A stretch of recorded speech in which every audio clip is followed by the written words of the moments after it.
La question des retraites pèse lourdement sur toute la politique démographique. On sait que, sous prétexte qu'il faut payer les retraites des gens, il faut donc qu'il y ait beaucoup de monde, etc.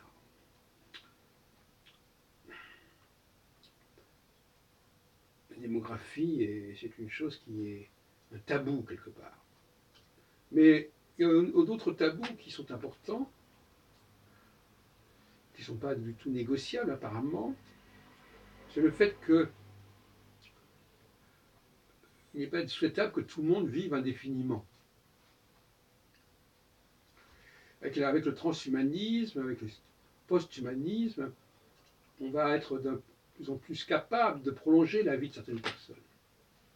Et il est évident qu'à ce moment-là, il y aura une différenciation qui se fera entre ceux qui seront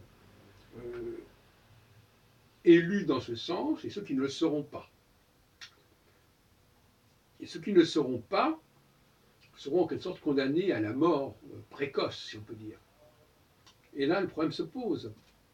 Il est vrai que, pour moi, les gens qui ont ce que j'appelle un cycle court vont commencer la vie professionnelle très rapidement, très jeunes, parce que finalement, ils n'ont pas besoin de longue formation, ils ont surtout besoin d'être capables de passer d'un domaine à un autre, d'une discipline à une autre très rapidement, en très peu de temps. Il leur faut une grande mobilité. Et en même temps, ils vont s'épuiser assez rapidement.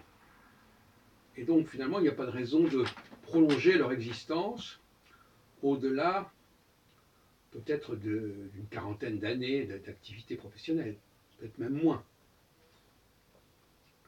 En revanche, les personnes qui ont un cycle long font des choses plus en profondeur, vont plus à la racine des choses, et par conséquent, il leur faut plus de temps, à la fois pour se former, donc pour entrer dans la vie active, beaucoup plus de temps, et à la fois, ces personnes sont amenées à prolonger leur existence plus longtemps que le premier groupe. Donc, les Saturniens, par exemple, devraient avoir le droit de vivre plus longtemps que les Martiens, par exemple. Simplement parce que leur vie fonctionne autrement, selon un autre rythme. Est-ce que ça peut être audible? C'est ça la question qui se pose. Moi, j'espère que c'est audible. Alors maintenant, vous me direz, oui, mais attendez, les gens, il faut attendre qu'ils meurent, on ne peut pas les tuer. Là aussi, je pense qu'il y a un contrôle. On parle des contrôles des naissances, mais il faudrait peut-être aussi parler du contrôle des morts. Et c'est un sujet qui sera certainement au cœur de la discussion, du débat dans les prochaines décennies, et qui a des implications économiques fondamentales. Et je voudrais terminer sur les questions d'implications économiques, précisément parce que, d'une part, il n'est pas nécessaire d'investir énormément d'argent pour des gens qui ont besoin de formations courtes, et ce n'est pas la peine de leur faire des formations longues qui vont les bloquer dans un domaine, alors qu'en réalité ils sont faits pour bouger, pour changer. Et d'autre part,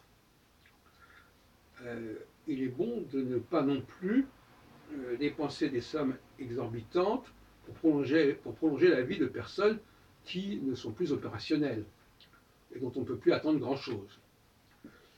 Et donc si on gère ces deux budgets, le budget éducation, les frais d'éducation, les frais de formation, d'une part, et également les problèmes de retraite, eh bien là, on peut faire des économies considérables. Et c'est cela que je préconise.